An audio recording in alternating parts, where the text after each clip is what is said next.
Let's start biological classification. Since the dawn of civilization, there have been many attempts to classify living organisms. It was done instinctively, not using criteria that were scientific but born out of a need to use organisms for our own use, for food, shelter, and clothing. Aristotle was the earliest to attempt a more scientific basis for classification.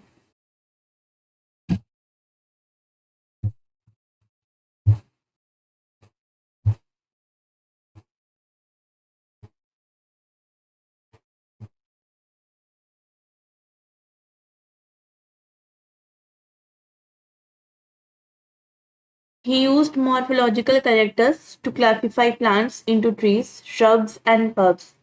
He also divided animals into two groups, those who have red blood and those who did not.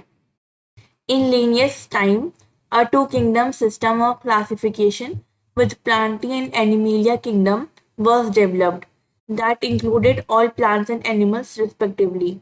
This system did not distinguish between the eukaryotes and prokaryotes, unicellular and multicellular organisms, and photosynthetic green algae and non-photosynthetic fungi organisms.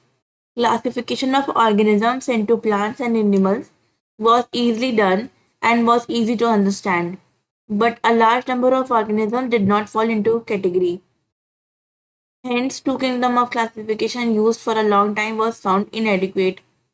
Besides gross morphology, a need was also felt for including other characteristics like cell structure, nature of wall, mode of nutrition, habitat, methods of reproduction, evolutionary relationships, etc. Classification system for the living organisms have hence undergone several changes over the time. Though plant and animal kingdom have been a constant under all different systems, the understanding of what group organism be included under these kingdoms have been changing. The number and nature of other kingdoms have also been understood differently by different scientists over the time.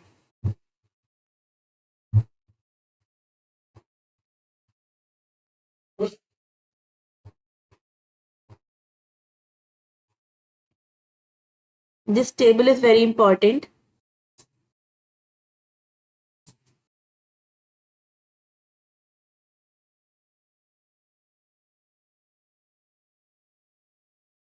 110%.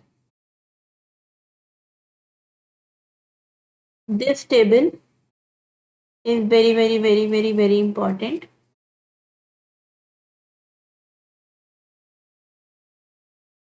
100% questions will come this year in NEET 25. At least 2 to 3 questions will come. Let's make this table.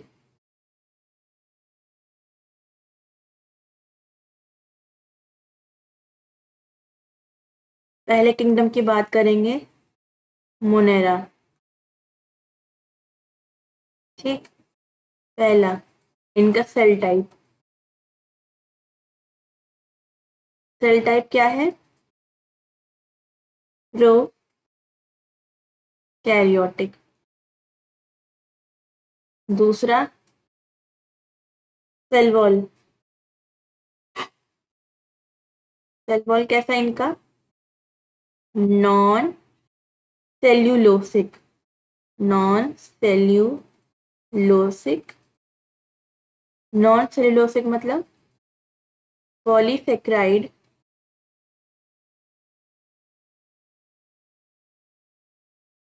Plus amino acids.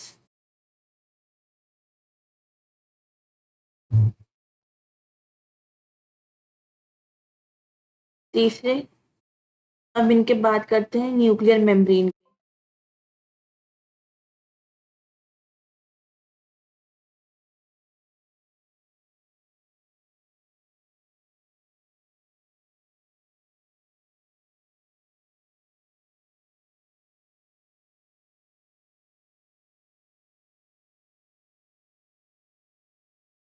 इनका nuclear membrane नहीं होता है, absent होता है। फिर body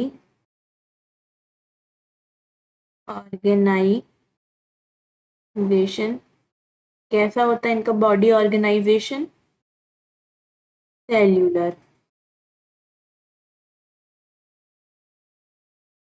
फिर आता है mode of nutrition,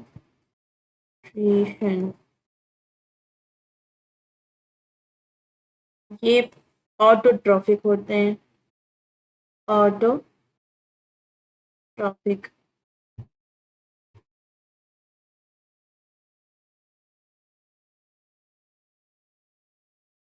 chemosynthetic,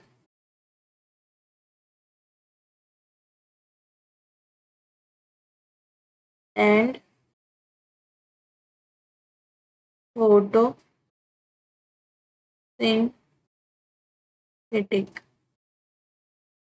autotrophic होते हैं, हेट्रोट्रॉफिक होते हैं।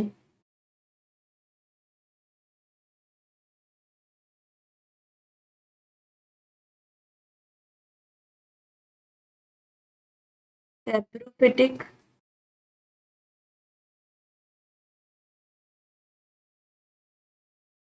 पैरासाइटिक।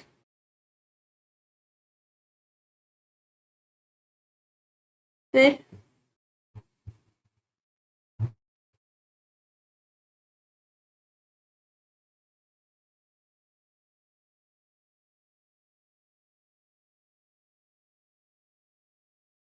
फिर बात करते हैं प्रोटिस्टा की।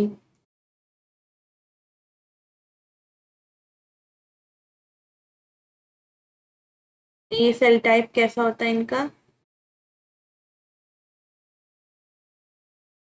यूकैरियोटिक, ये यूकैरियोट्स होते हैं।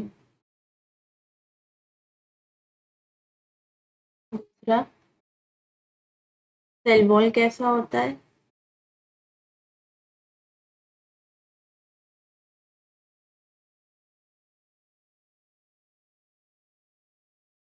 कुछ में प्रेजेंट होते हैं, सब में नहीं। फिर nuclear membrane,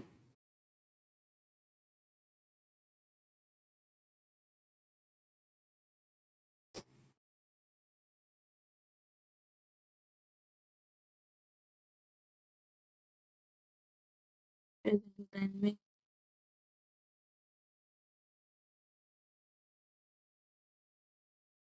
body organisation,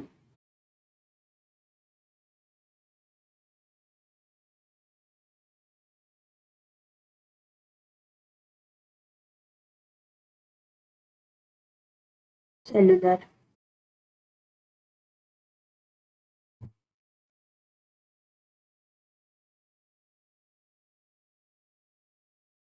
mode of nutrition,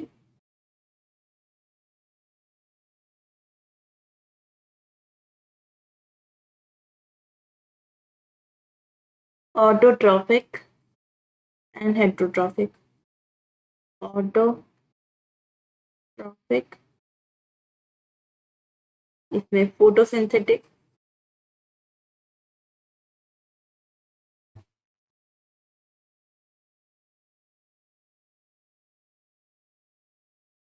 and heterotrophic.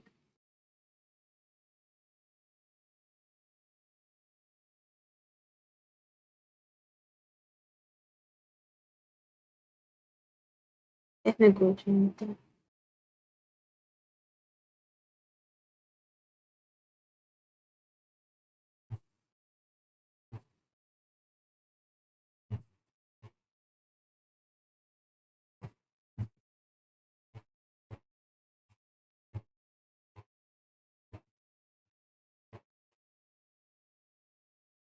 फिर आता है हम लोग का फंजाई।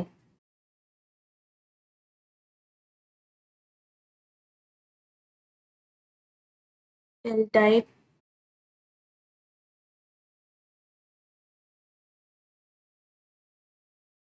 यूकैरियोटिक।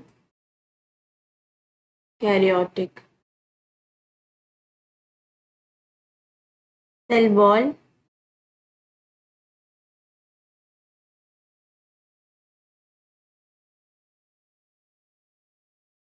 सेल वॉल इनकी काइटिन से मिलके बनी होती है। प्रेजेंट, सेल वॉल प्रेजेंट होती है और जो सेल वॉल होती है वो काइटिन की बनी होती है।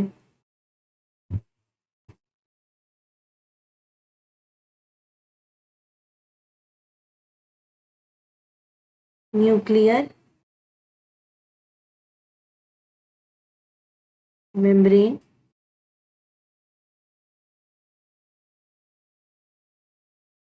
प्रेजेंट होता है।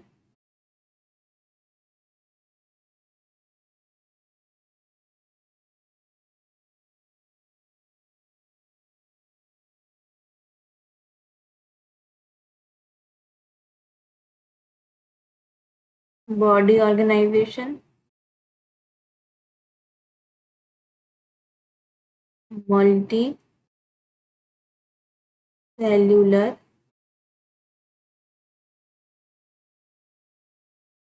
Loose tissue,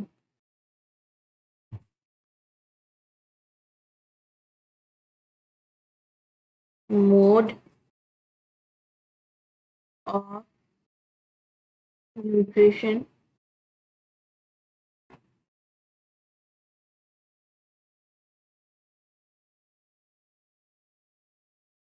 heterotrophic,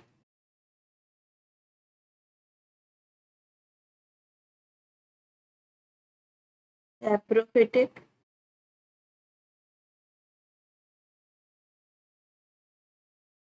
parasitic।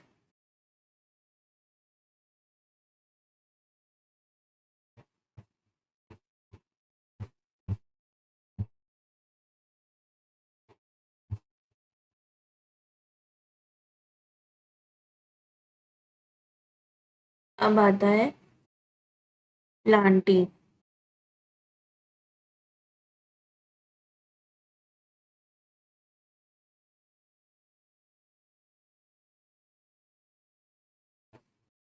Cell type,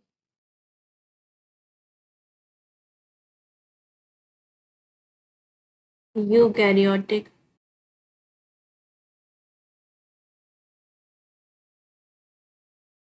cell wall,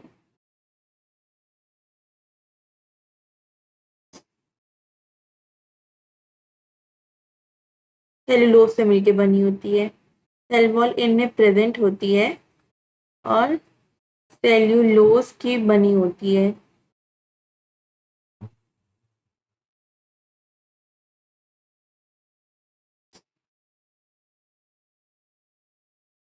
nuclear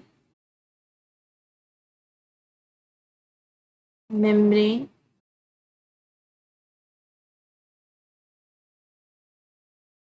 जो न्यूक्लियर मेम्ब्रेन है वो इनमें प्रेजेंट होती है।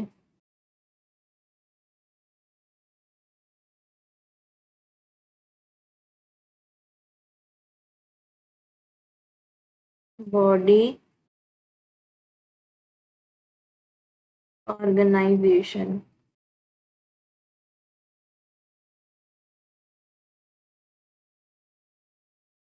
टिश्यू या फिर ऑर्गन।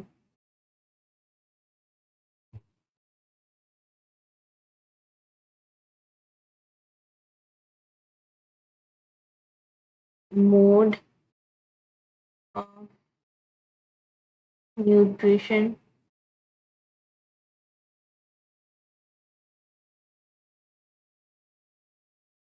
ऑटोट्रॉफिक होते हैं।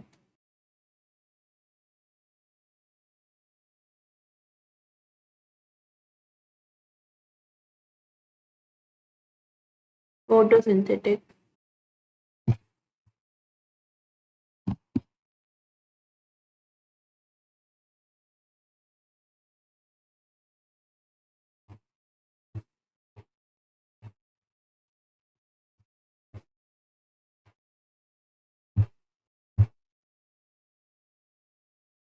फिर आता है हमारा Animalia.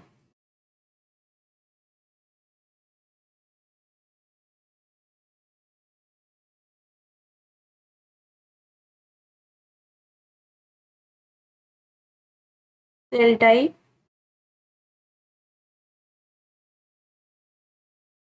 Eukaryotic.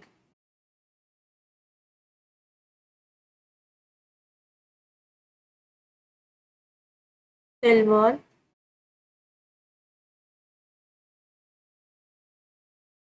एब्सेंट होता है इनमें.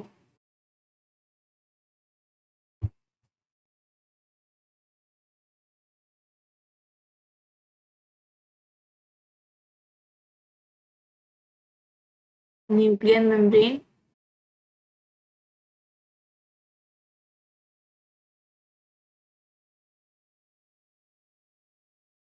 प्रेजेंट होता है.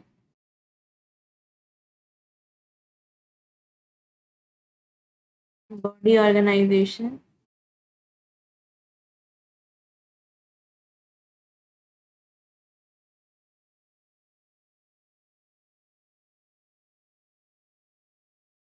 Tissue level. ऑर्गन लेवल या ऑर्गन सिस्टम लेवल.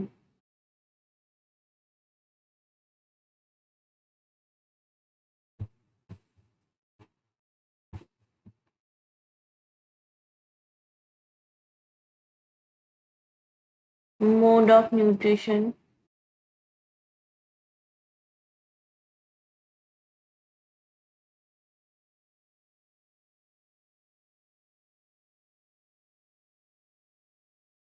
हेट्रोट्रॉफिक.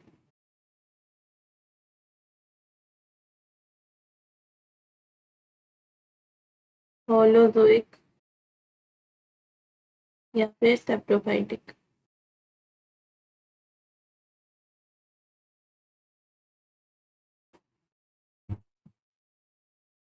अब आगे आते हैं.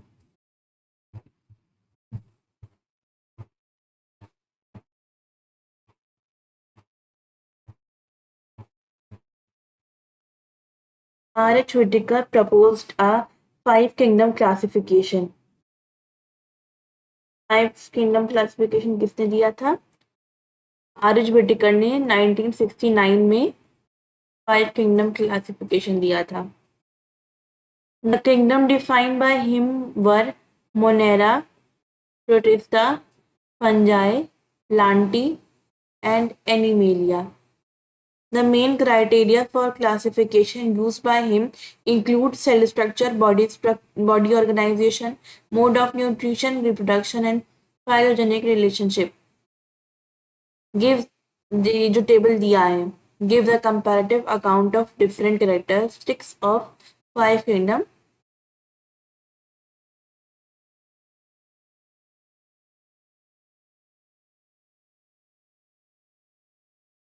ये क्वेश्चन आ सकता है नीट में कि who gave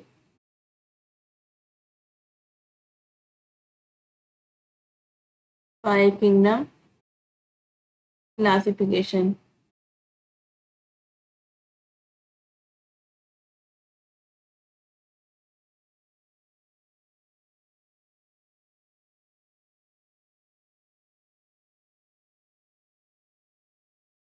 R.H.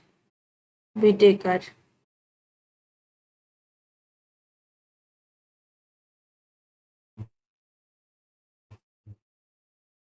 Gave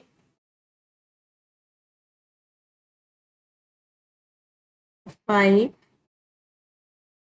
kingdom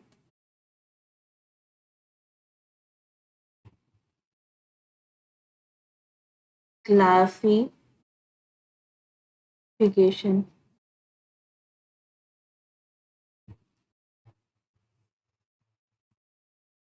Three-domain system has also been proposed that divides kingdom Monera into two domains, leaving the remaining eukaryotic kingdoms in the third domain and thereby a six-kingdom classification.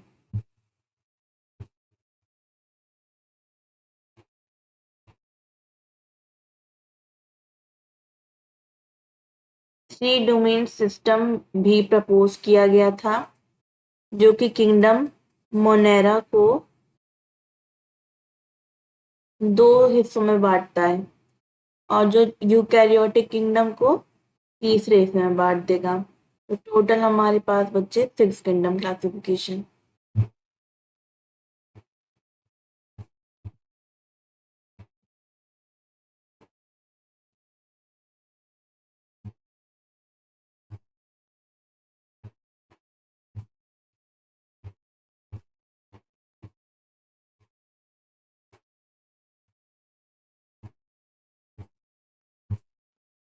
क्या कह रहे हैं?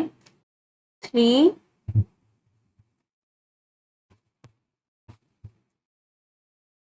Domain system भी propose किया गया था, जो कि डिवाइड करेगा किंगडम मोनेरा को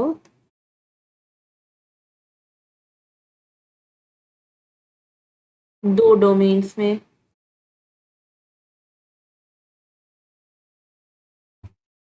और यूकैरियोटिक किंगडम को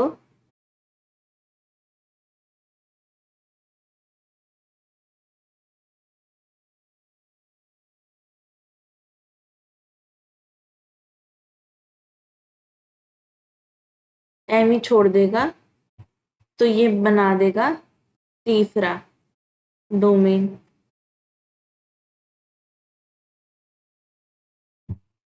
तो टोटल आए 6 किंगडम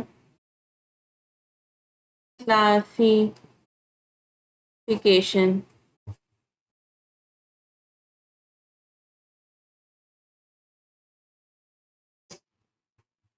अब आगे देखते हैं। Let us look at this 5 kingdom classification to understand the issues and considerations that influence the classification system. Earlier classification system include bacteria, blue-green algae, fungi, mosses, fund, gymnosperm, and angiosperms under plants.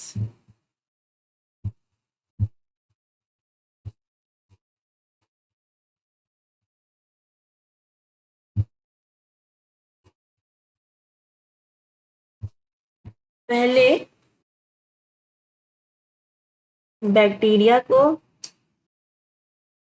Blue green algae को, fungi को, mosses को, funds को, gymnosperms और angiosperm, इनको plant में रखा गया था।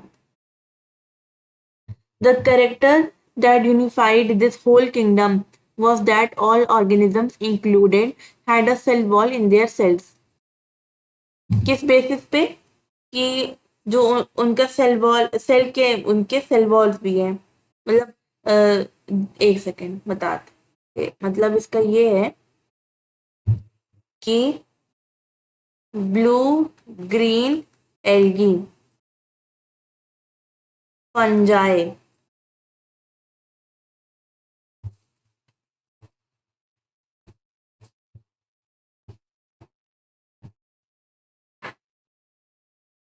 मॉसेस, फंड्स, जिम्नोस्पर्म्स और एंजियोस्पर्म्स, इनको रखा गया था किंगडम प्लांट में, क्योंकि इनके सेल के पास सेल वॉल भी होता है। इनके पास सेल वॉल, सेल मेम्ब्रेन सब थे, इसलिए इनको प्लांट में, किंगडम प्लांट में एक साथ डाला गया था। This it brought together the plant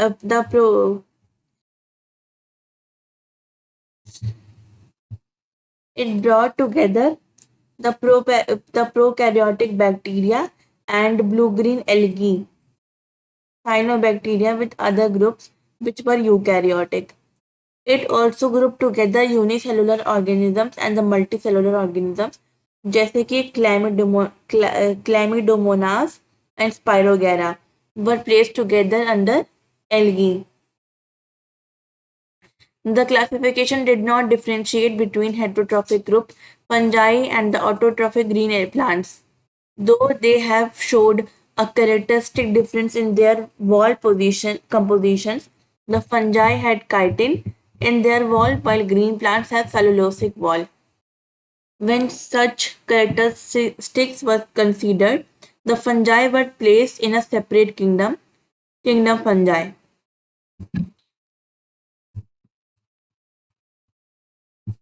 ये नोट करना चाहो तो आप लोग कर सकते हो कि फंजाई की सेल वॉल काइटिन की मिलके बनी होती है, काइटिन से मिलके बनी होती है, और जो प्लांट की सेल वॉल है वो सेल्यूलोसिक होती है, सेल्यूलोज से मिलके बनी होती है. अब आगे, all prokaryotic organisms were grouped together under kingdom Monera, and the unicellular or eukaryotic organisms were placed in kingdom Protista.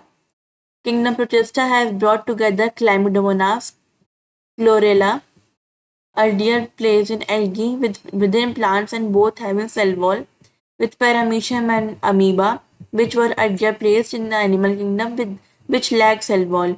It has put together organisms which in earlier classification were placed in different kingdoms. This happened because the criteria for classification changed. This kind of change will take place in future too, depending on the improvement in our understanding of characteristics and evolutionary relationships. Over time इसमें कुछ खास नहीं है, इससे question नहीं बनना है.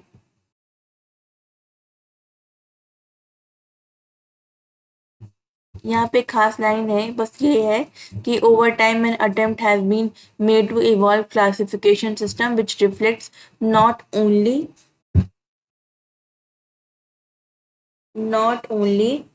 morphological, physiological and reproductive similarities but also phylogenetic, that is based on evolutionary relationships.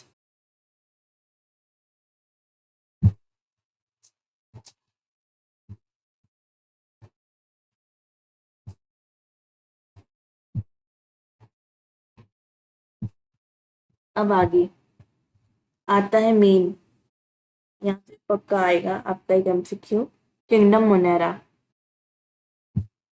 हम लोग शॉर्ट नोट्स भी साथ ही साथ प्रिपेयर करते चलेंगे.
क्या हुआ?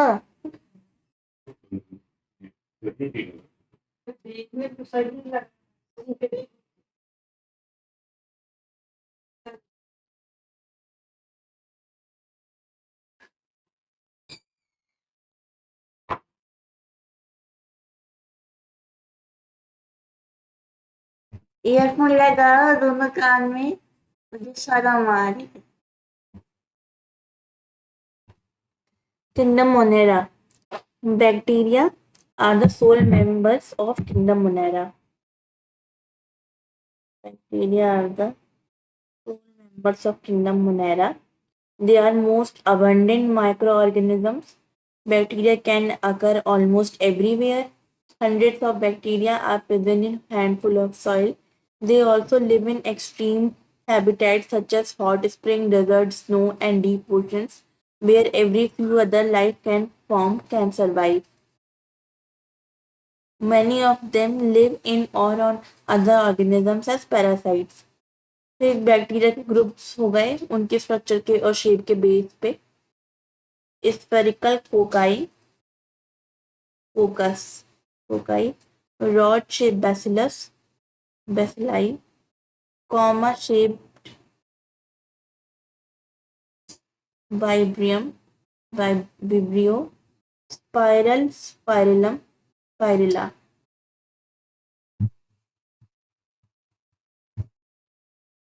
Though bacterial structure is very simple, they have very complex behavior compared to many other organisms. Bacteria as a group show the most extensive metabolic diversity. Bacteria as a group show the most extensive metabolic diversity. Some of the bacteria are autotrophic, that is, they synthesize their own food from inorganic substrates. They may be photosynthetic autotrophic or chemosynthetic autotrophic. The vast majority of bacteria are heterotrophs, that is, they depend on other organisms or other organic matter for food. अब इसमें जहाँ MCQ आ सकता है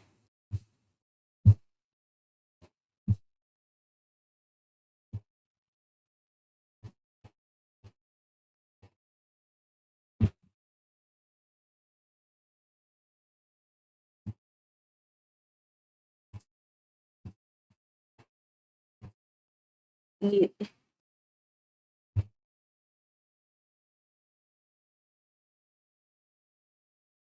इस वाली line से एक question बन सकता है कि what are sole members of kingdom Monera.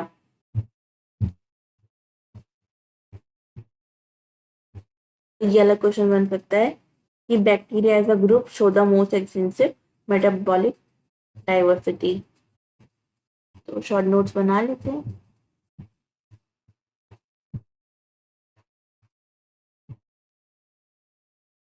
ठीक है, पहला पॉइंट क्या होगा कि बैक्टीरिया क्या होते हैं, सोल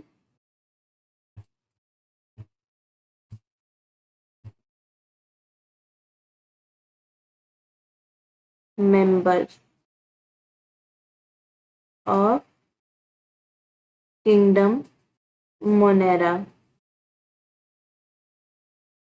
ठीक, अभी अगर इसके शेप के बारे में बात करें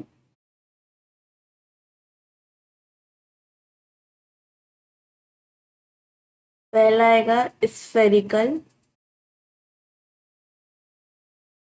फोकस, फोकाई भी बोल सकते हैं प्लूरल में.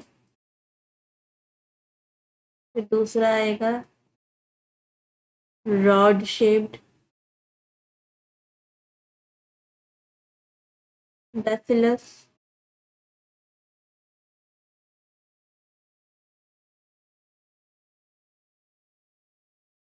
Bacilli.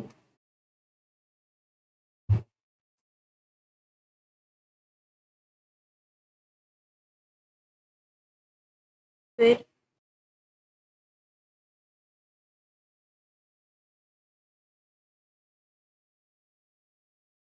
Comma shaped वाइब्रियम.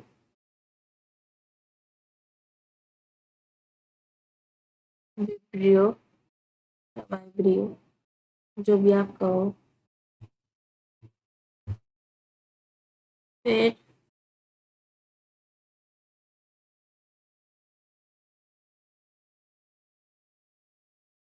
spiral shaped, spiral, spirillum,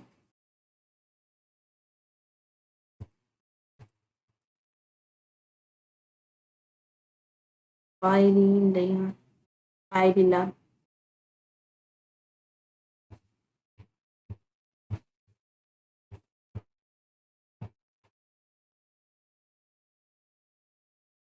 इसको हम लोग पोर बोलते हैं। ये बेसिलाई है, स्पाइरलाई है। ये जो ये निकले हैं धागे जैसे, इनको हम लोग फ्लैजेला कहते हैं। ये कॉमर शेप्ड हैं, वाइब्री हो गए।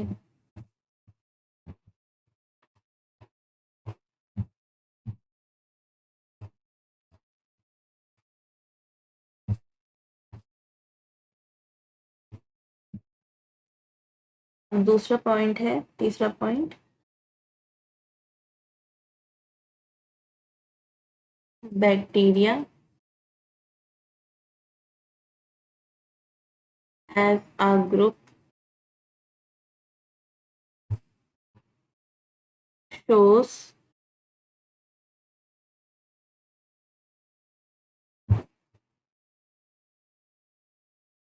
the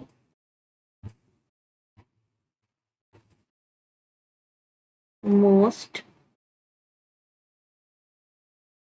extensive metabolic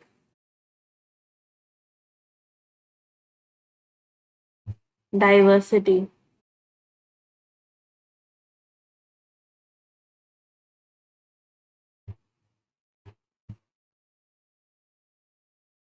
ये ऑटोट्रॉफिक होते हैं।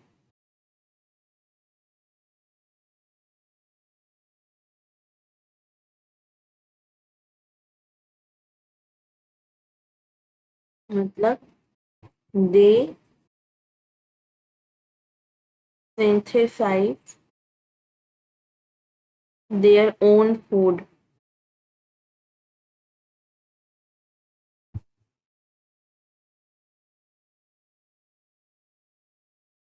from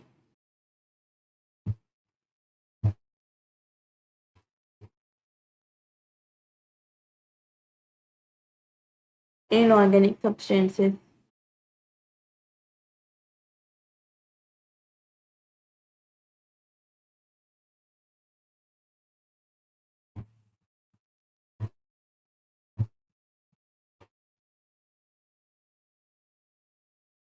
फिर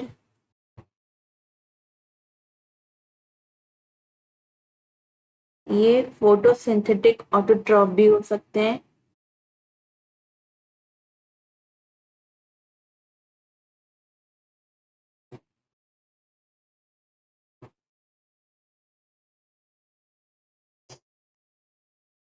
या फिर कीमोसिंथेटिक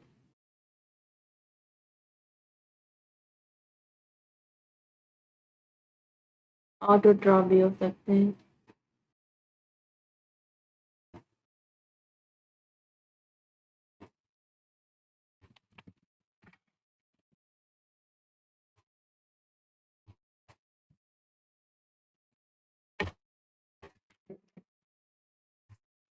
अब आता है यू बैक्टीरिया।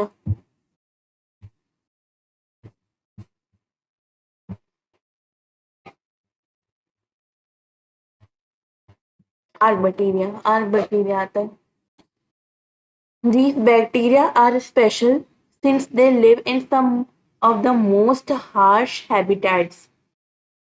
ये स्पेशल होते हैं क्यों? क्योंकि वो बहुत ही हार्श हैबिटेट्स में सरवाइव कर पाते हैं, जैसे कि एक्सट्रीमली सॉल्टी एरियाज में, हॉट स्प्रिंग्स में, मार्शी एरियाज में। Arc bacteria differ from other bacteria in having different cell wall structure। इनकी जो सेल वॉल स्ट्रक्चर होती है वो भी अलग होती है बाकी बैक्टीरिया के कंपैरिजन में। And this feature is responsible for their survival in extreme condition. तो जो कि दूसरे बैक्टीरिया से इनकी सेल वॉल का स्ट्रक्चर डिफरेंट होता है, तो इसी टेंडेंसी की वजह से वो एक्सट्रीम कंडीशन को सर्वाइव कर ले जाते हैं। Methanogens are present in the gut of the several ruminant animals such as cow and buffaloes, and they are responsible for the production of methane or biogas from the dung of these animals.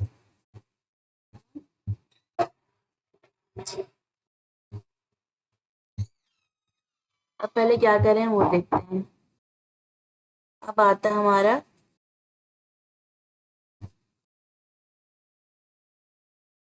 Arc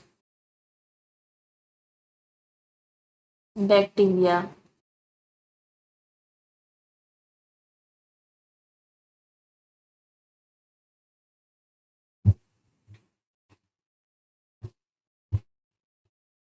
पहला point,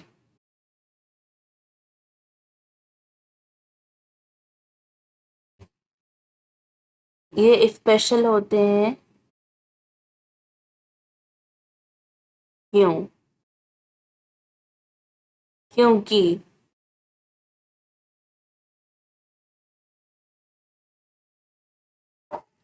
इनकी जो cell wall होती है वो बाकी के bacteria से बाकी के बैक्टीरिया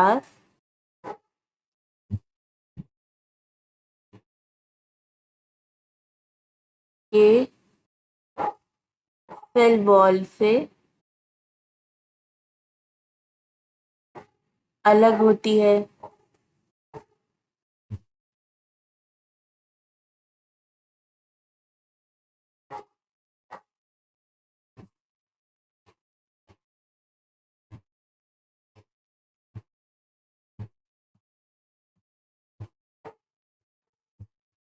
तो जो इनकी सेल वॉल अलग होती है, सेल वॉल जो इनकी डिफरेंट होती है, इसी टेंडेंसी की वजह से ये हार्श एनवायरनमेंट में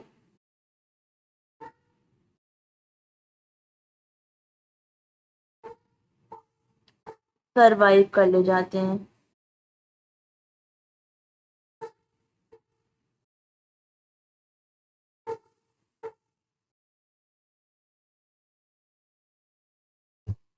ठीक है,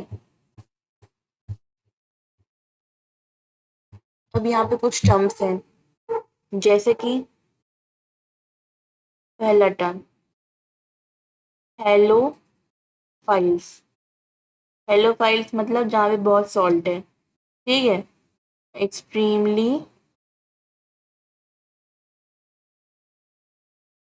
सॉल्टी एरिया।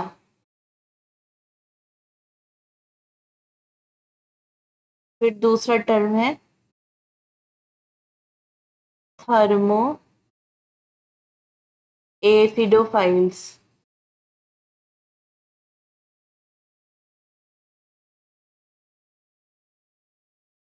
इसका मतलब है हॉट स्प्रिंग्स।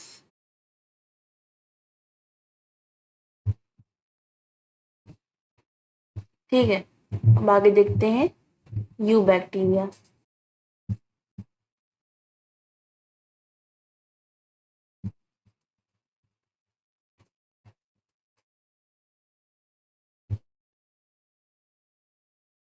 दी अब आता है यू बैक्टीरिया। ठीक है, there are thousands of different eubacteria और ट्रू बैक्टीरिया। इसमें कुछ नोट करने वाला है नहीं, इसलिए मैंने नोट नहीं कराया है। जहाँ पे इंपॉर्टेंट होगा वहां मैं नीट ऐसा मार्क करा दूंगी। आगे देखते हैं eubacteria. There are thousands of different eubacteria और ट्रू बैक्टीरिया। यू बैक्टीरिया को हम लोग ट्रू बैक्टीरिया भी कहते हैं। They are characterised by the presence of rigid cell wall. इनका जो एक इनका करेक्टरिस्टिक होता है इम्पॉर्टेंट, वो होता है rigid cell wall. And if motile a flagellum, अगर मोटाइल होता है तो फ्लैजेला होता है इनके पास। The cyanobacteria, cyanobacteria also referred to as blue-green algae have chlorophyll A similar to green plants and are photosynthetic autotrophs.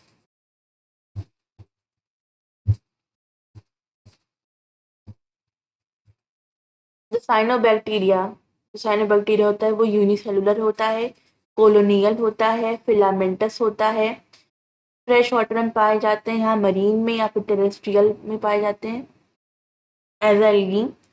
The colonies are generally surrounded by, जो इनकी कॉलोनी होती है जनरली सराउंडेड बाय होती है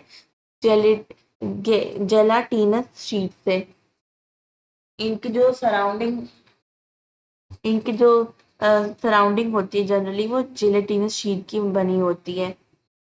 they often form bloom in polluted water bodies में blooms form करते हैं। Some of these organisms can fix atmospheric nitrogen, atmospheric nitrogen को फिक्स करने का काम आता है, क्योंकि इनके पास स्पेशलाइज सेल होती है जिसको हम लोग हेट्रोसाइट्स कहते हैं। एग्जाम्पल है नॉस्टॉक और एनाबीना। और जो कीमोसिंथेटिक ऑटोट्रॉफिक बैक्टीरिया होते हैं, दे ऑक्सीडाइज वेरियस इनऑर्गेनिक सब्सटेंस जैसे nitrates, nitrites and ammonia and use the released energy for their ATP production.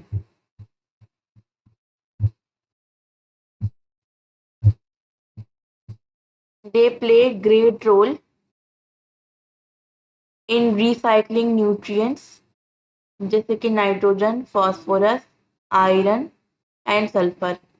Heterotrophic bacteria are the most abundant in nature. The majority are important decomposers. Many of them have significant impact on human affairs. They are helpful in making curd from milk, production of antibiotics, fixing nitrogen in legumes, roots, etc.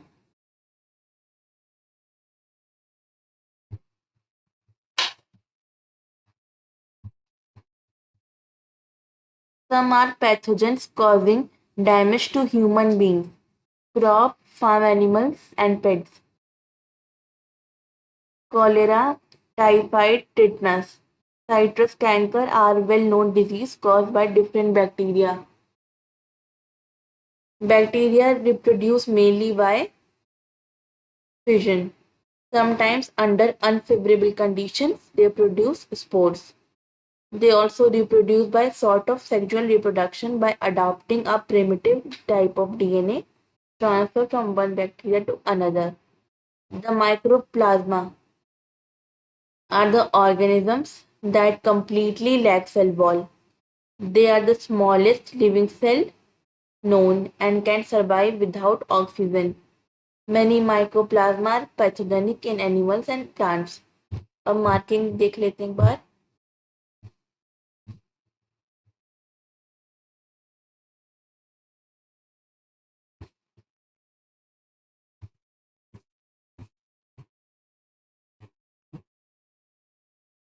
बहुत important lines हैं। ये आ सकता है NEET में, ये आ सकता है NEET में।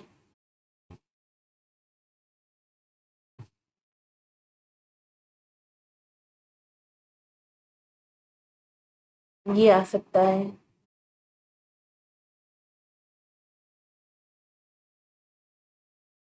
ये तो पूछ भी चुके हैं कई बार। ये इतना पूरा पैराग्राफ बहुत इंपॉर्टेंट है।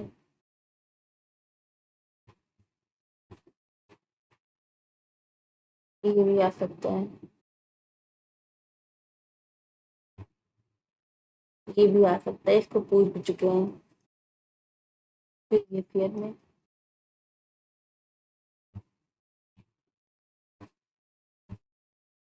ये भी इम्पोर्टेंट है।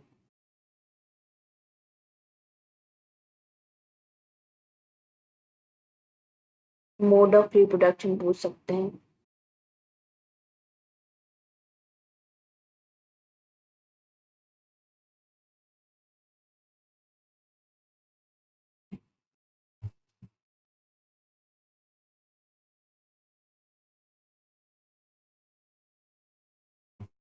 और चलो बनाते हैं notes।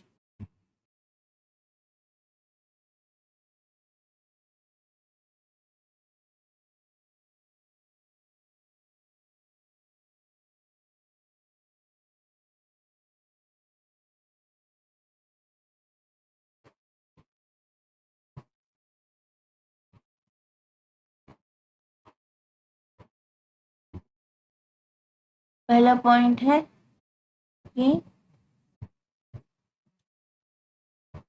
इनको हम लोग ट्रू बैक्टीरिया भी कहते हैं।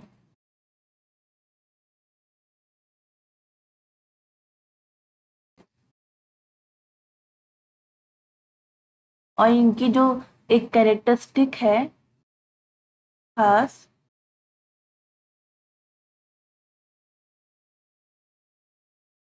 वो है कि इनके पास रिजिड सेल वॉल होती है।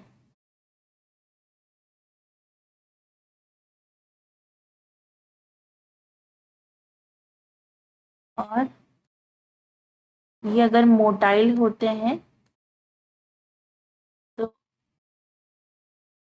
इनके पास फ्लैजुला होता है।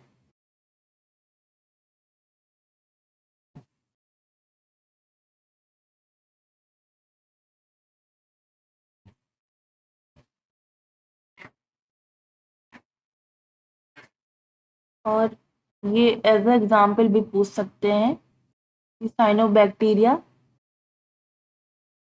किस में आता है, आर्क बैक्टीरिया, यू बैक्टीरिया। तो ये भी एक एमसीक्यू बन सकता है।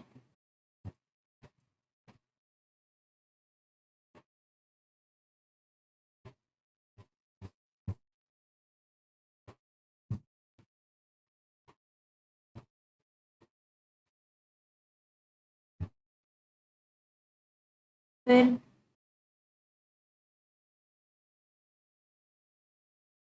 तीसरा पॉइंट है कि इसका एक एग्जाम्पल है साइनोबैक्टीरिया।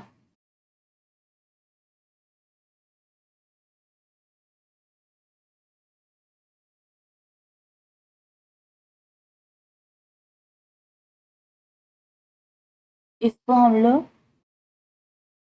ब्लू ग्रीन एल्गी भी कहते हैं।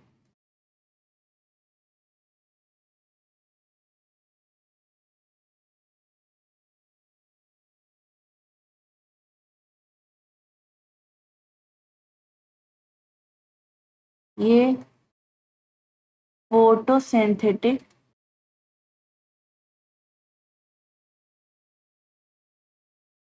ऑटोट्रॉफिक होते हैं।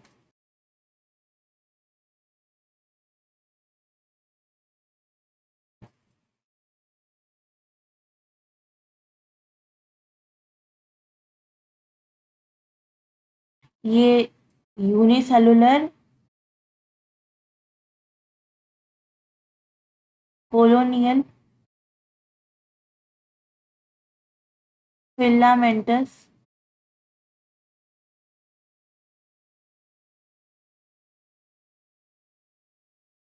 Fresh water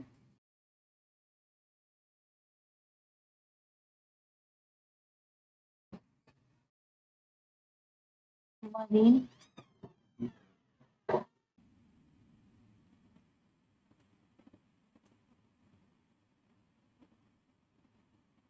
algae.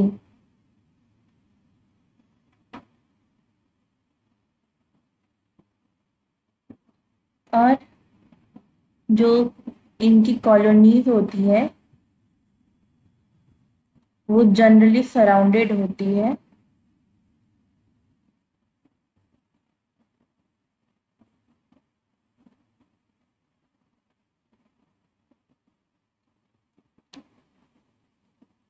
जेलाटिनस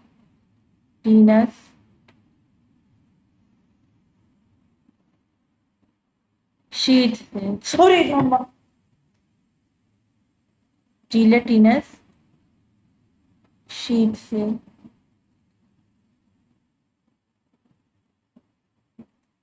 और ये ब्लूम बनाते हैं पॉल्यूटेड वाटर बॉडीज में।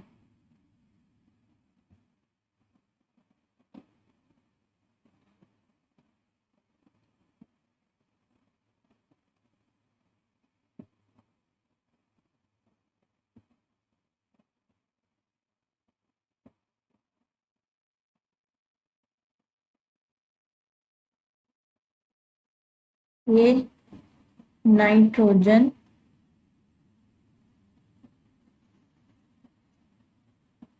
फिक्स करता है, एटमॉस्फेरिक नाइट्रोजन को ये फिक्स करता है, एटमॉस्फेरिक नाइट्रोजन को ये फिक्स करता है अपने स्पेशलाइज्ड सेल में, जिसका नाम है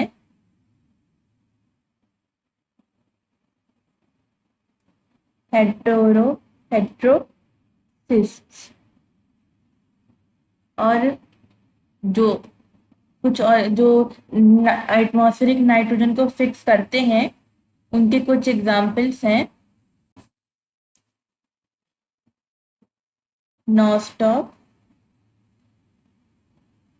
और एना बीना।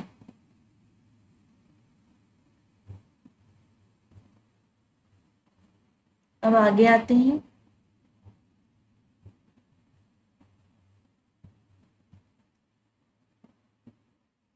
अब बारी है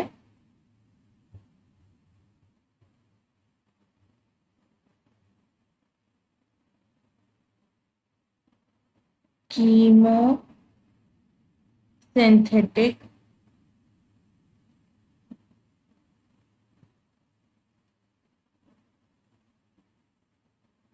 ऑटोट्रॉफिक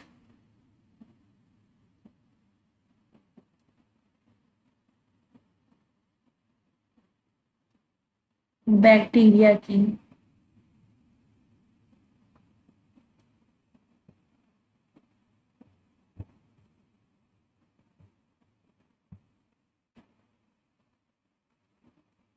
पहला पॉइंट है ये ऑक्सीडाइज करते हैं वेरियस इनऑर्गेनिक सब्सटेंसेस को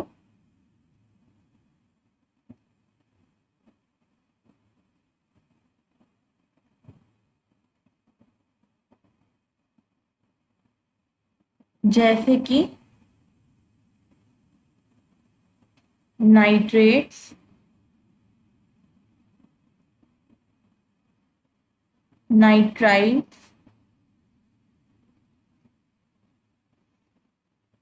और अमोनिया।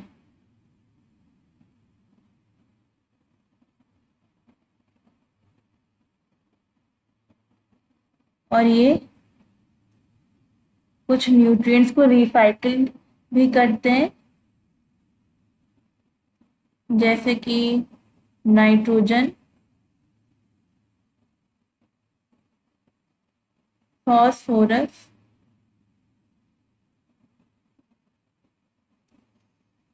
आयरन और सल्फर। ठीक है, अब आते हैं हम लोग का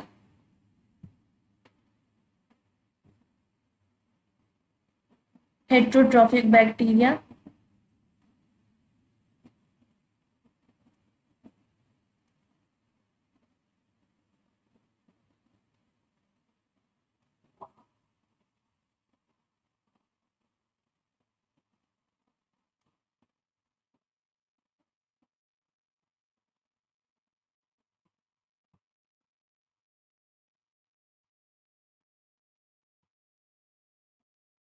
तो जो हेट्रोट्रॉफिक बैक्टीरिया होते हैं वो मोस्ट अबंडेंट होते हैं, मोस्ट अबंडेंट इन नेचर।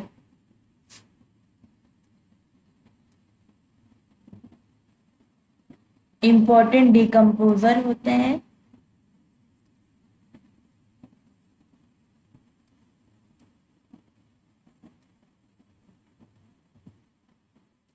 ये भी नाइट्रोजन फिक्सिंग के काम आते हैं। Fixing nitrogen in legume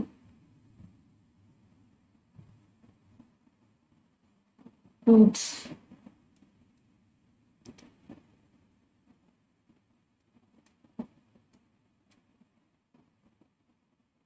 legume roots में।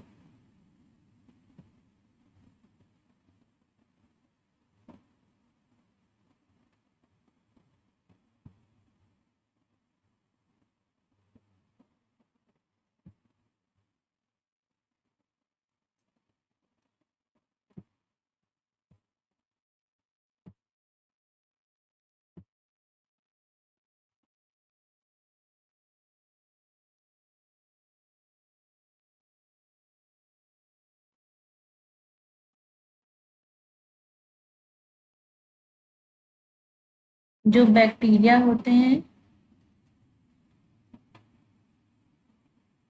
वो फिजन से रिप्रोड्यूस करते हैं, by fission, reproduce by fission.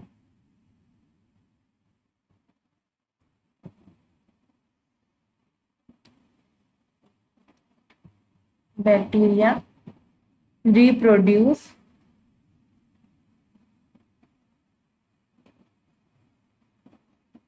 Bye fission. ठीक है। अनफेवरेबल कंडीशंस में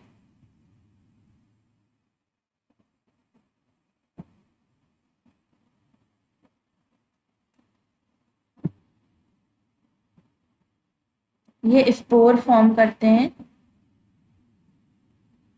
या स्पोर प्रोड्यूस करते हैं। फॉर्म प्रोड्यूस एक ही चीज।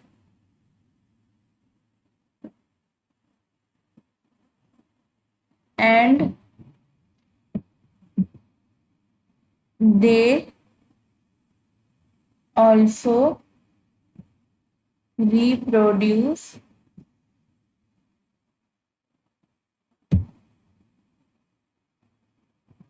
by a sort of sexual reproduction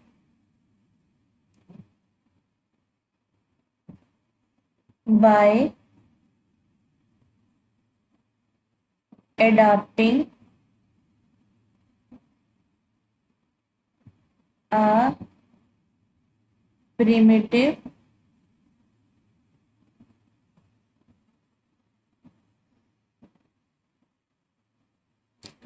type of DNA transfer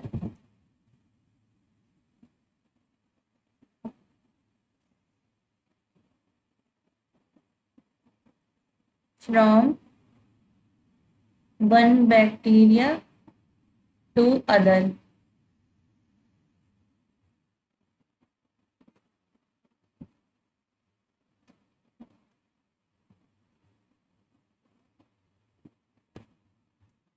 अब आते हैं हमारे माइकोप्लाज्मा।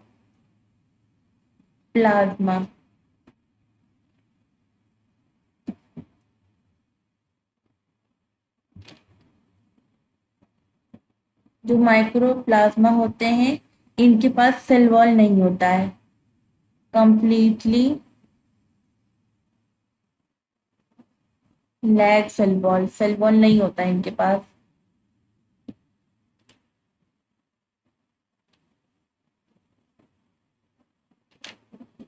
स्मॉलेस्ट होते हैं, one of the smallest living cell.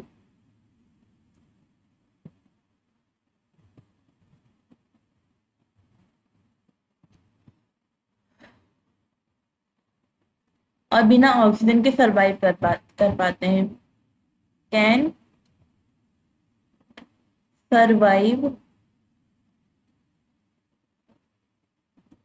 Without oxygen.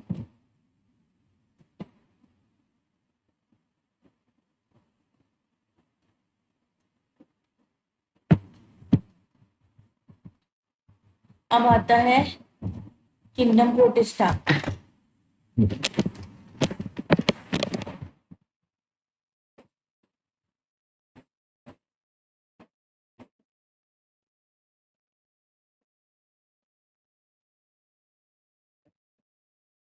All single-celled eukaryotes are placed under Protista, but the boundaries of this kingdom are not well defined. All single-celled eukaryotes are placed under Protista, but the boundaries of this kingdom are not well defined.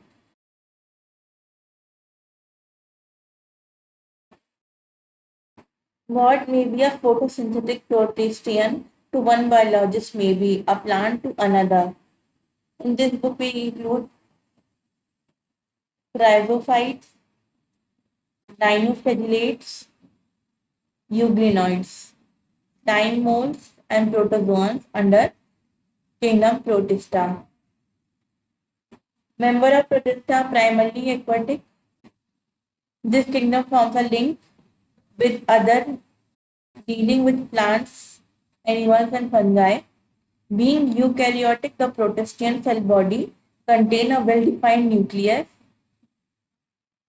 and other membrane-bound organelles. Some have flagella or cilia. Protista reproduce asexually and sexually by a process involving cell fusion and zygote formation. अब पहले marking कर लेते हैं NEET में कौन कौन से question आ सकते हैं। ये आ सकता है और पूछ लेते हैं कि तीन एग्जाम्पल ले लेंगे कोई भी तीन, फिर पूछेंगे कि किंगडम प्रोटिस्टा में कौन कौन से आते हैं या फिर इस किंगडम में कौन कौन से आते हैं। तो जिस किंगडम में के एग्जाम्पल होते हैं उनको भी याद किया जाता है, करना पड़ता है मतलब। ये भी आ सकता है, ये कितना आ सकता है। चलो नोट्स बना लेते पहले। किंगडम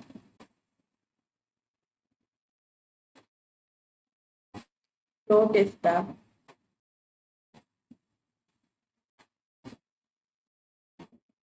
पहले एग्जाम्पल्स।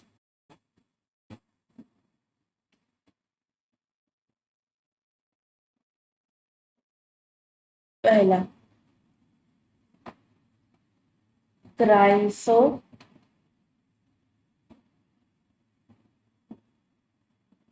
क्राइसो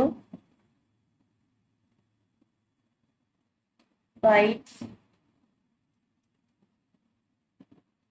दूसरा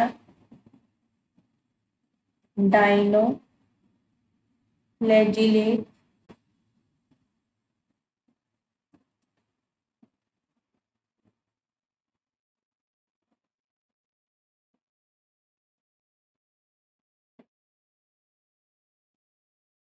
यूग्लिनॉइड्स।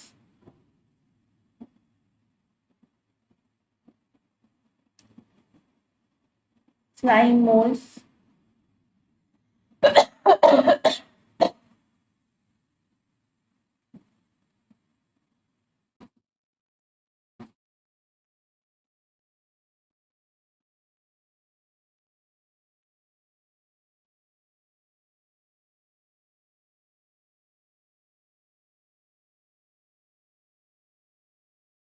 प्रोटोजोअन्स।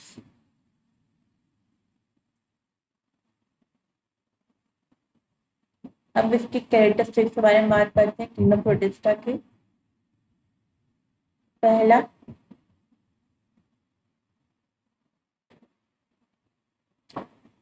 जो इनकी बाउंड्रीज होती है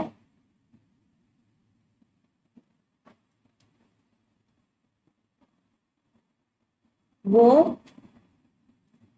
वेल डिफाइंड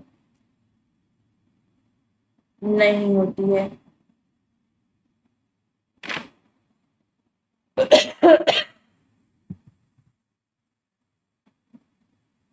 दूसरा, ये प्राइमरली एक्वाटिक होते हैं।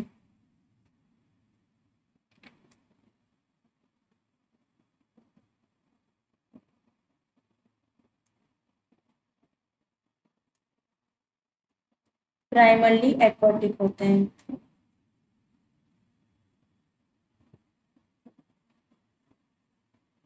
जो कि ये यूकैरियोट्स होते हैं, इसलिए इनकी जो न्यूक्लियस है और दूसरे सारे मेम्ब्रेन बाउंड ऑर्गेनल्स हैं,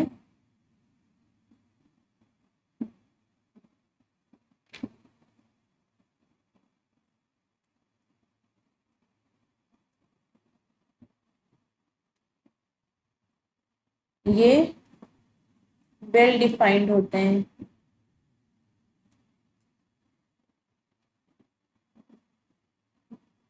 ठीक।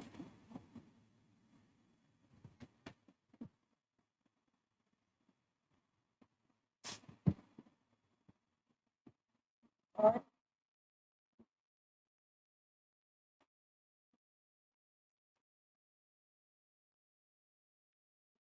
ये असेक्सुअली रिप्रोड्यूस करते हैं सेल फ्यूजन से, सेक्सुअली रिप्रोड्यूस करते हैं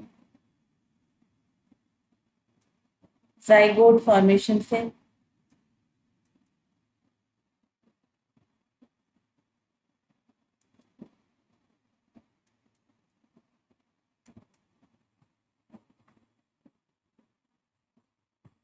अब आते हैं पहले मेंबर पे इनके,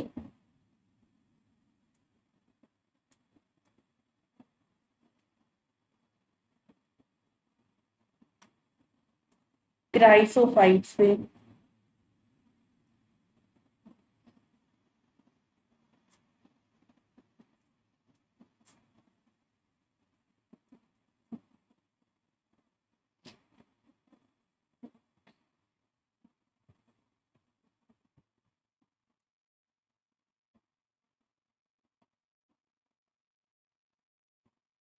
ठीक है, this group includes diatoms and golden algae, desmids कहते हैं, फ्रेश वाटर में पाए जाते हैं, मरीन में पाए जाते हैं, माइक्रोस्कोपिक होते हैं, float passively in water currents जैसे plankton, most of them are photosynthetic. In diatoms cell walls form two thin overlapping shells which fit together as in soap box. Walls are embedded with silica and thus the walls are indestructible. Diatoms have left behind large amount of cell wall deposit in their habitats. This accumulation over billion of years is referred to as diatomaceous earth. Being gritty, this soil is used in polishing, filtration of oil and syrups. Diatoms are chief producers in oceans. इस पूरा paragraph बहुत important है।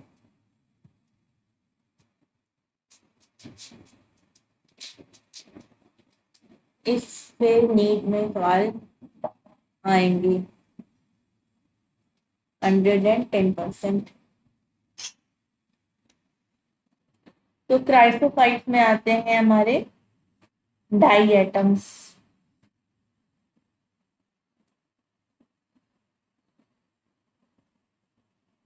और golden algae, जिसको हम लोग कहते हैं डेस्मिड्स।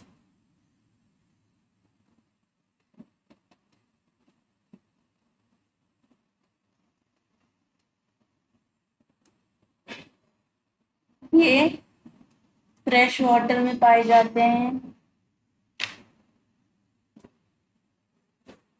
मरीन पाए जाते हैं,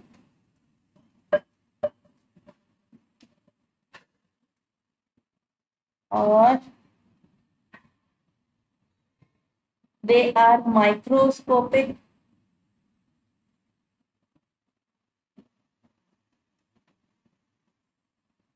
एंड फ्लोट पैसिवली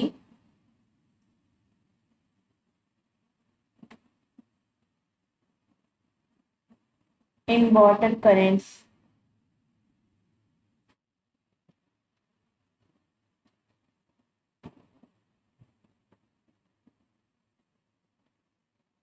जैसे कि प्लैंकटन।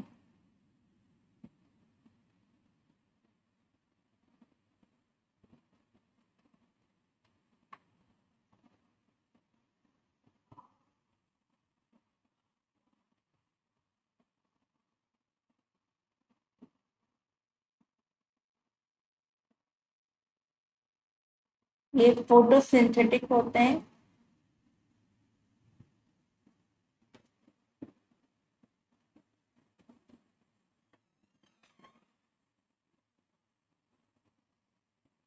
जो डाई एटम्स होते हैं,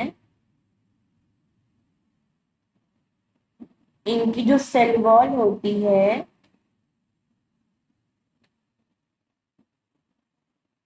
वो दो थिन शेल्स बनाती है जो एक दूसरे पे ओवरलैप करते हैं।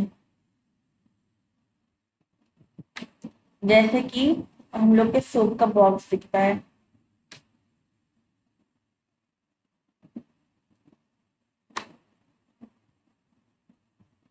जो वॉल्स होती है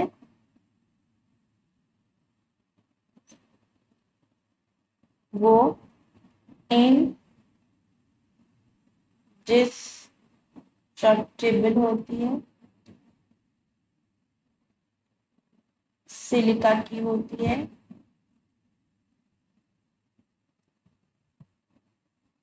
ये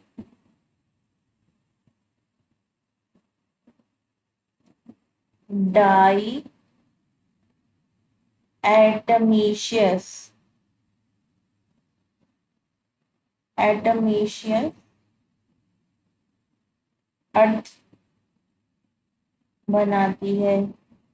ये कई बार नीट में आ चुका है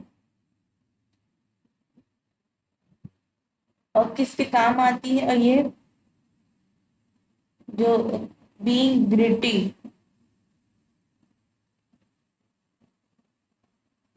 जो ये सॉइल बनाती है वो पॉलिशिंग में काम आता है,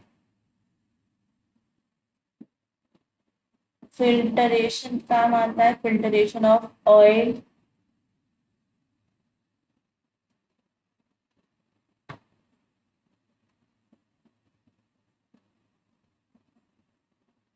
सिरप बनाने के काम आते हैं,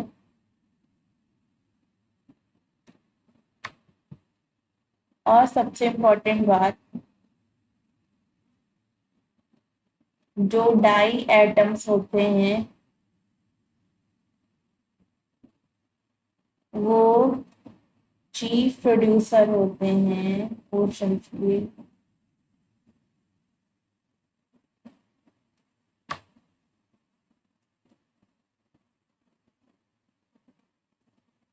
ठीक है, अब आता हम लोग का डायनोफ्लैजिलेट्स।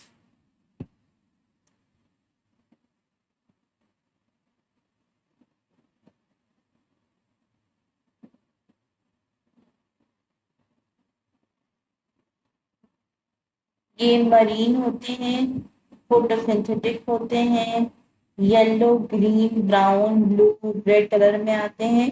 मेन डिपेंड करता है इनके पिगमेंट पे, जो इनके सेल में प्रेजेंट है। जो इनका सेल वॉल है have stiff cellulosic plates on outer surface. Most of them have two flagella. पहला जो है वो लॉन्गिट्यूडनली लाई करता है और दूसरा ट्रांसवर्सली लाई करता है। जो जेड डाइनोफ्लैजिलेट होते हैं जैसे कि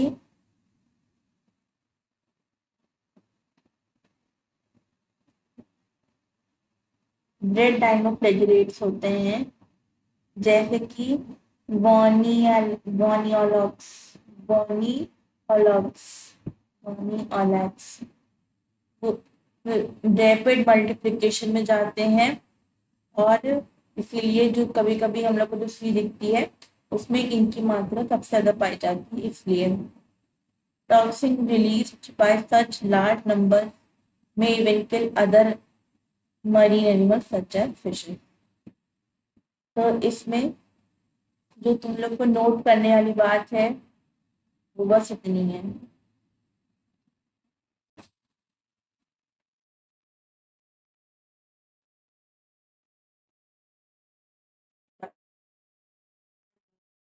एग्जाम्पल रेड डाइनोफ्लैजिलेट का है।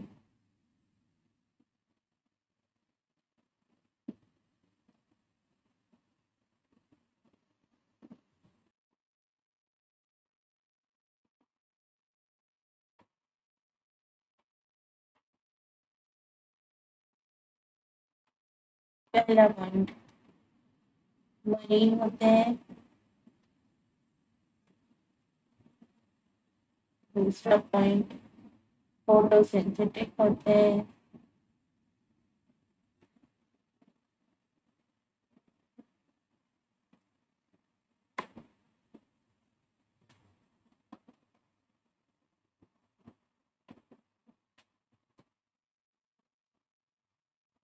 ये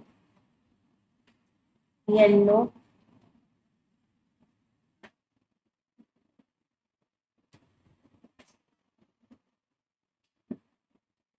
ग्रीन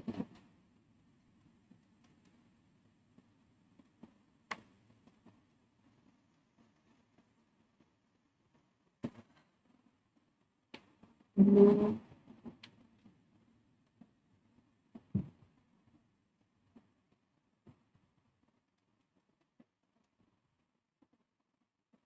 और रेड होते हैं।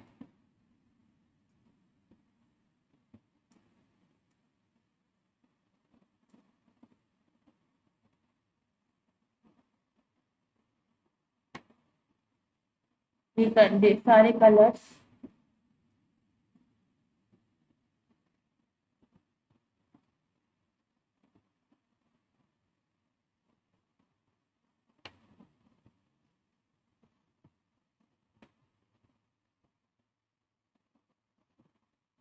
डिपेंड करते हैं उनके पिगमेंट पे जो उनके सेल में प्रेजेंट है। फिर उनका जो सेल वॉल होता है वो हैज सेल्यूलोसिक प्लेट।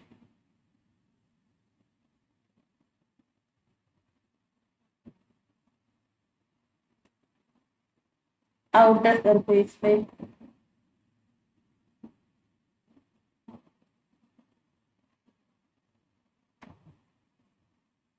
इनके पास फ्लैजिला भी होता है।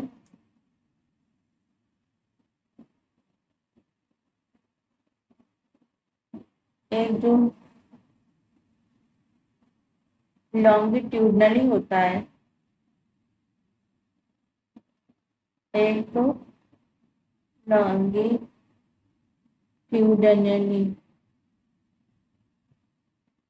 और दूसरा ये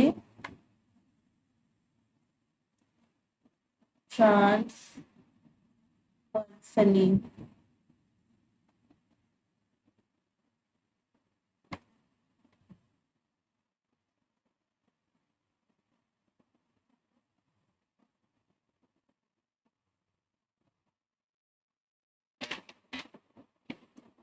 इनके पास जो रेड पिगमेंट है वो रेड डाइनोफ्लेजिलेट होते हैं जिनका पिगमेंट रेड होता है।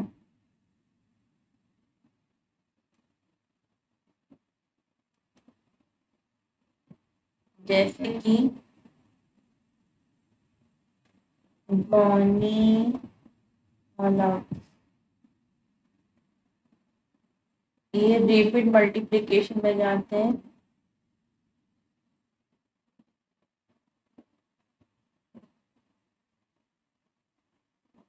और रेड टाइड फॉर्म करते हैं।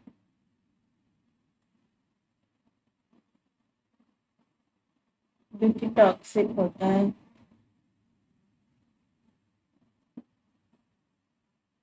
अब आता है euglenoids.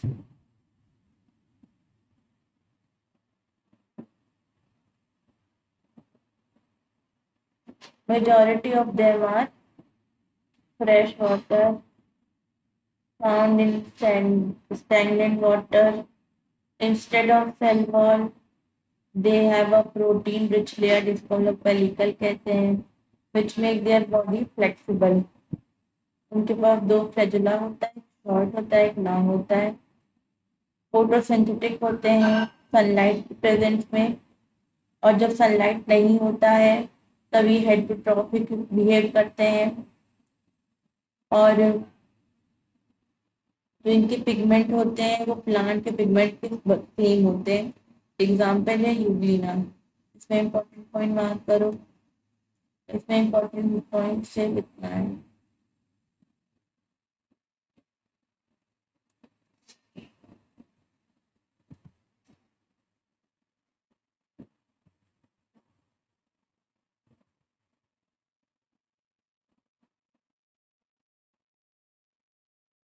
Euglenoids.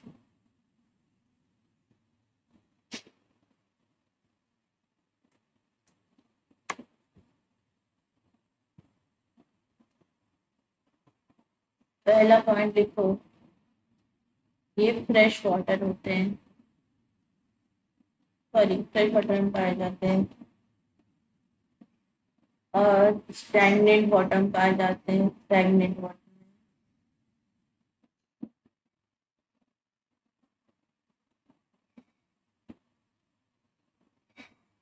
Instead of cell wall नहीं होता इनमें। सेल वॉल की जगह इनके पास प्रोटीन रिच लेयर होती है। प्रोटीन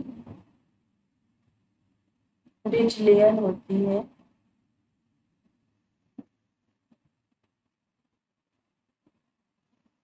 जिसको हम लोग पेलिकल कहते हैं।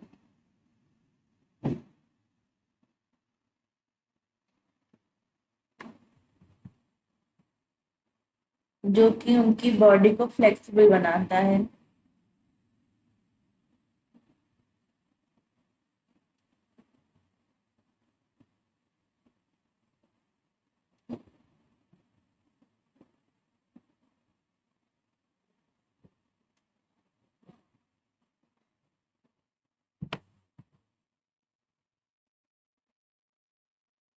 फिर इनके पास दो फ्लैजुला होते हैं, एक शॉर्ट होता है और एक लॉन्ग होता है। और जब सनलाइट होता है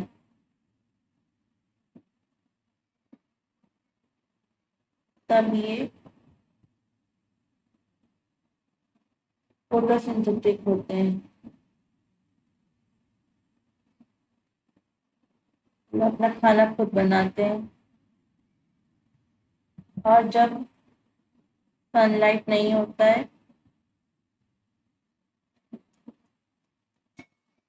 तब ये हेटरोट्रॉफिक बन जाते हैं बाकी सबकी तरह।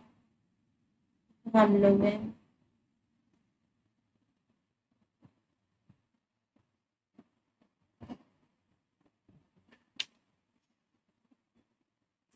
इनके जो पिगमेंट्स होते हैं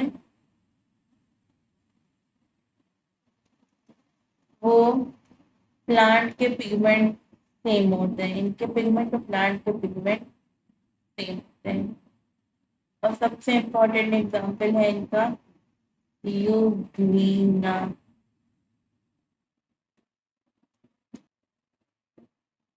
जो स्लाइम मोल्स होते हैं वो सेप्रोफिटिक होते हैं।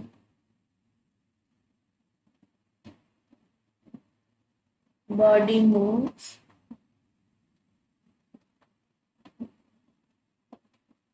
along decaying twigs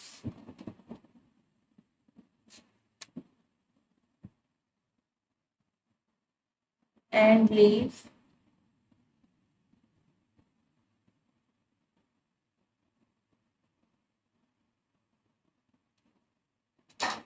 engulfing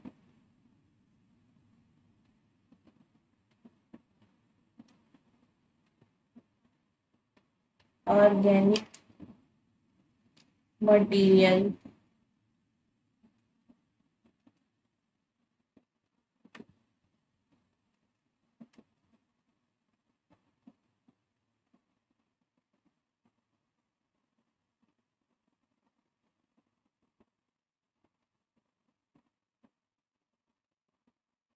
Time moves saprophytic होते हैं। The body moves along decaying twigs and leaves, engulfing organic material. Under suitable condition, they form aggregation called plasmodium, which may grow and spread over several feet. During unfavorable conditions, the plasmodium differentiates and forms floating body bearing spores at their tips. Spores possess true walls. They are extremely resistant and survive for many years, even under adverse conditions. The spores are dispersed by air current.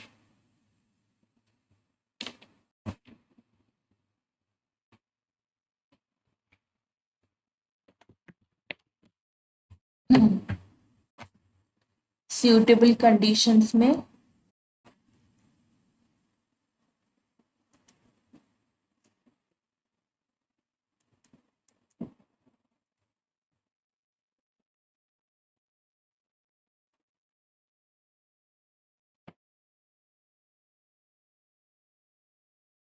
suitable conditions में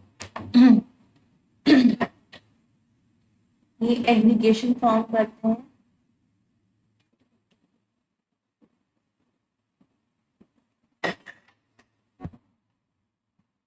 जिसको हम लोग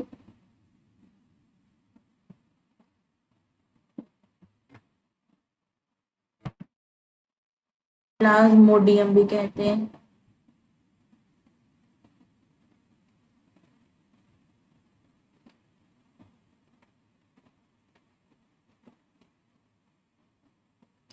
ये बहुत लंबा grow करते हैं, लगभग ओवर सेवरल फीट स्प्रेड करते हैं।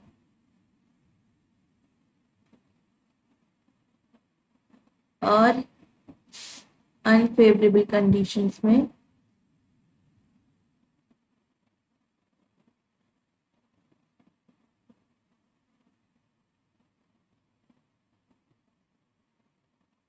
जो प्लाज्मोडियम होता है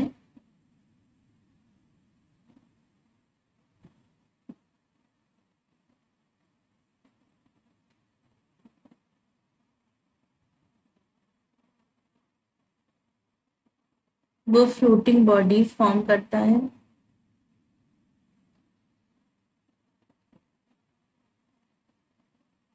इसके पास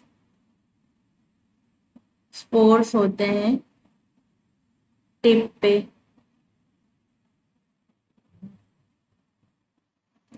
ये जो स्पोर्स होते हैं इनके पास टू वॉल्स होते हैं।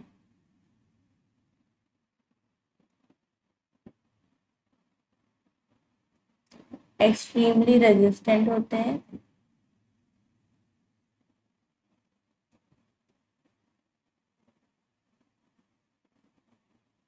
और कई सालों तक चलते हैं एडवर्स कंडीशन में भी।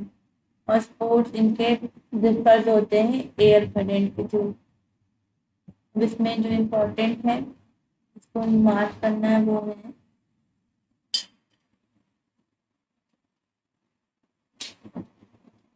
सॉफ्टवेयर।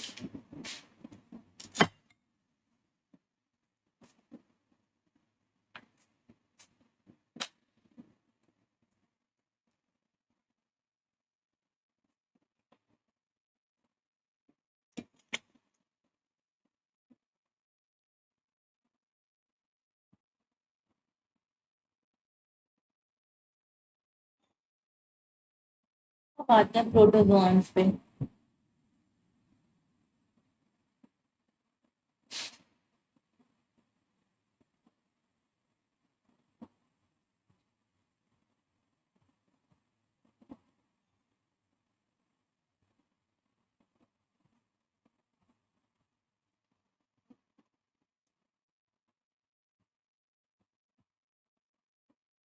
प्रोटोजोन्स हेटरोट्रॉफ्स होते हैं,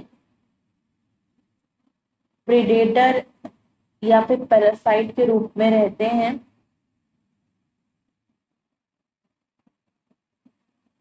ये प्रिमिटिव रिलेटिव इनको माना जाता है एनिमल्स का। इनके 4 मेजर ग्रुप होते हैं। Amoeboid protozoan, flagellated protozoan, ciliated protozoan और स्पोरोजोन। जो अमीबॉइड प्रोटोजोन होते हैं ये fresh water, sea water, moist soil यहीं से पाए जाते हैं। They move and capture their prey by putting out pseudopodia, मतलब फॉल फीट, जैसे कि amoeba. Marine forms have silica shells on their surface,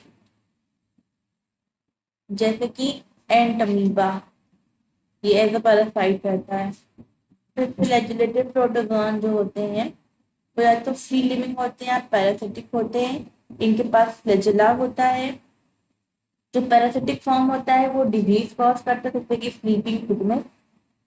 इसका एग्जाम्पल है जो स्लीपिंग सिकनेस अगर करता है वो है ट्राइपेनोसोमा। जो सीलिएटेड प्रोटोजोआन होते हैं वो एक्वाटिक होते हैं, actively moving organisms because of the presence of thousands of area. इनके पास कैविटी होती है जिसको गलेट कहते हैं। वो outside of the cell surface open होती है बाहर की तरफ। The coordinated movement of rows of cilia cause water laden with food to be steered into gullet, जैसे कि paramecium. This include diverse sporozoan. This include diverse organisms that have an infection spore-like stage in their life cycle. The most notorious Plasmodium malaria parasite, which cause malaria disease, which has staggering effect on human population. चलो पहले notes बना लेते हैं।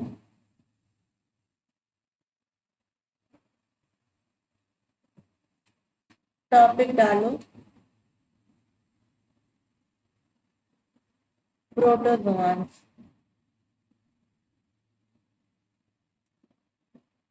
तो इनके पहले 4 part समझते हैं। पहला है अमीबॉइड,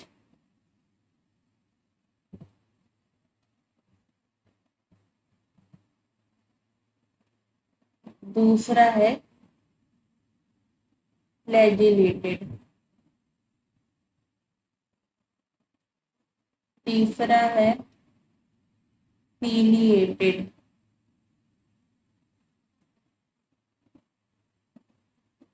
चौथा है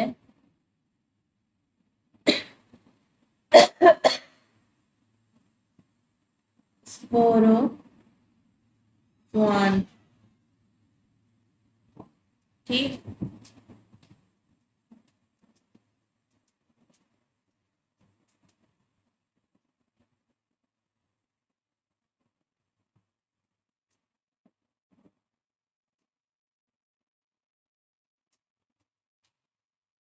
तो जो अमीबा, जो ये जो प्रोटोजोआंस होते हैं,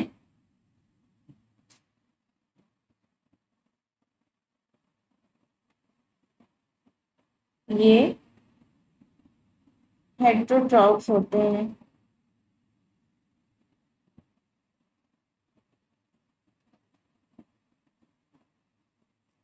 और या तो ये प्रीडेटर के फॉर्म में एग्जिस्ट करते हैं या पैरासाइट के फॉर्म में।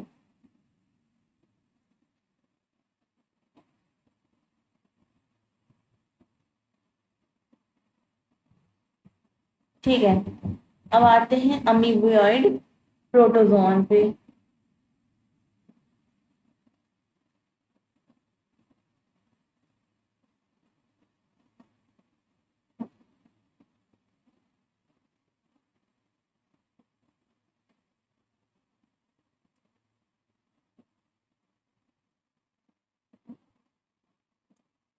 सबसे पहला ये फ्रेश वाटर में रह सकते हैं, सी वाटर में रह सकते हैं,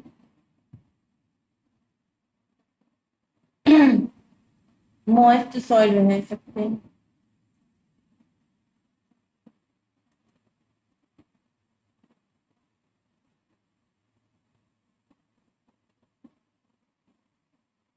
और ये अपना फूड कैप्चर करते हैं अपने फॉल फीड के हेल्प से। False feed,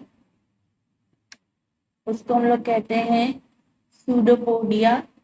pseudo means false,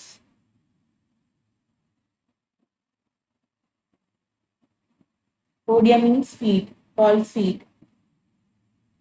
इसका एग्जाम्पल है अमीबा।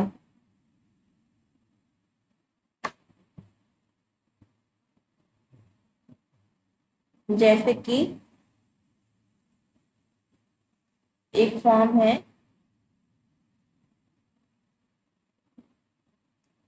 Celica shells.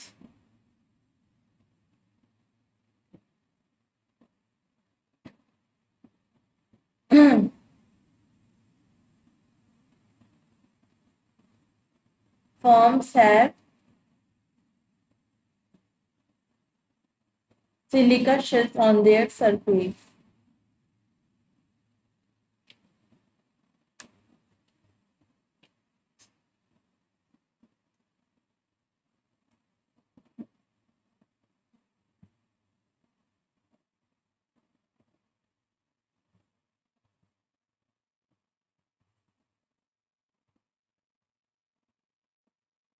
अब दूसरा आता है फ्लैजिलेटेड प्रोटोजोआन।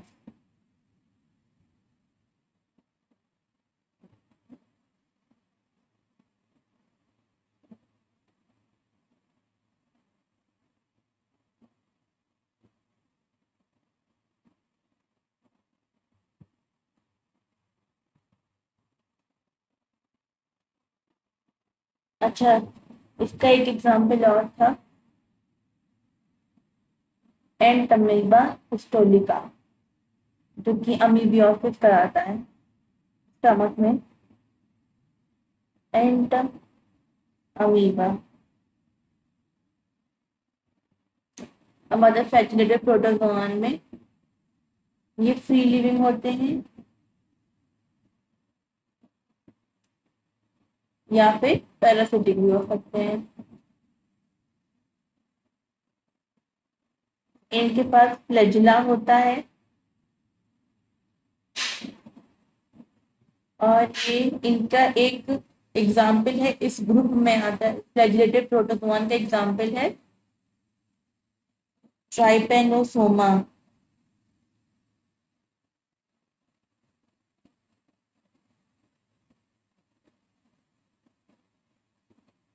ये स्लीपिंग सिकनेस कॉज करता है।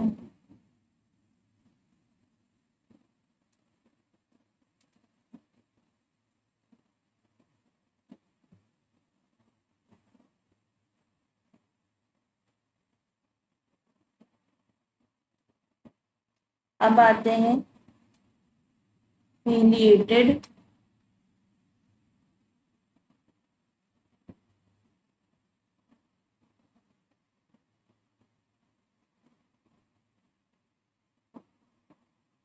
प्रोटोजोआन पे।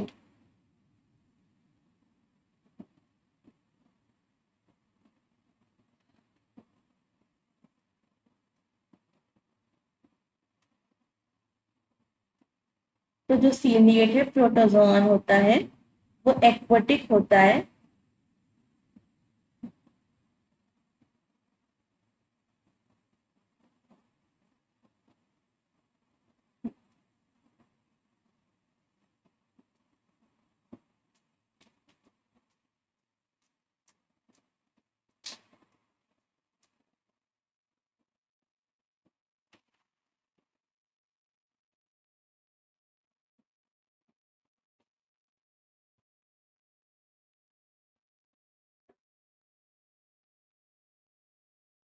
ciliated प्रोटोजोआन एक्वाटिक होता है,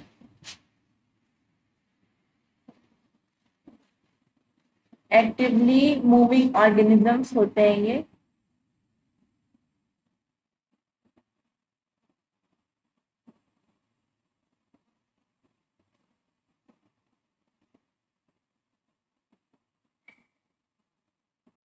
क्योंकि इनके पास थाउजेंड्स ऑफ सीलिया होता है। इनके पास कैविटी होती है, इसको हम लोग गलेट कहते हैं। ये सेल के बाहर की तरफ ओपन होती है, आउटसाइड की तरफ।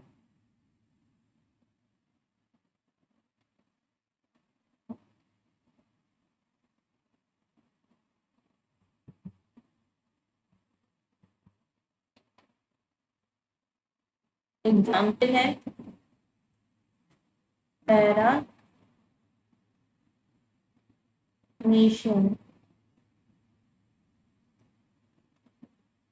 अब मार्क कर लो,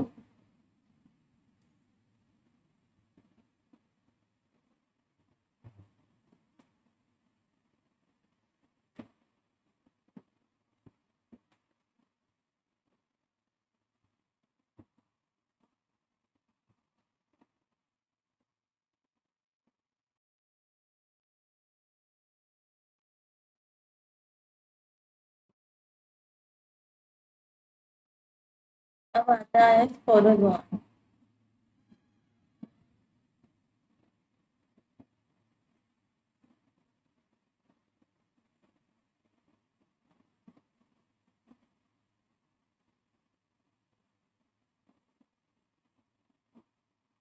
Sporozoan have infectious spore-like stage in their life cycle.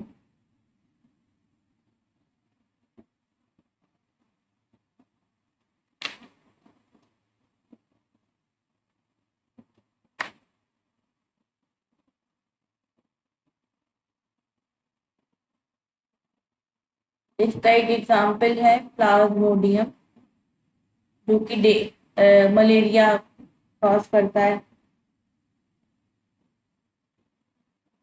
ठीक है, अब आता है हमारा फंजाई।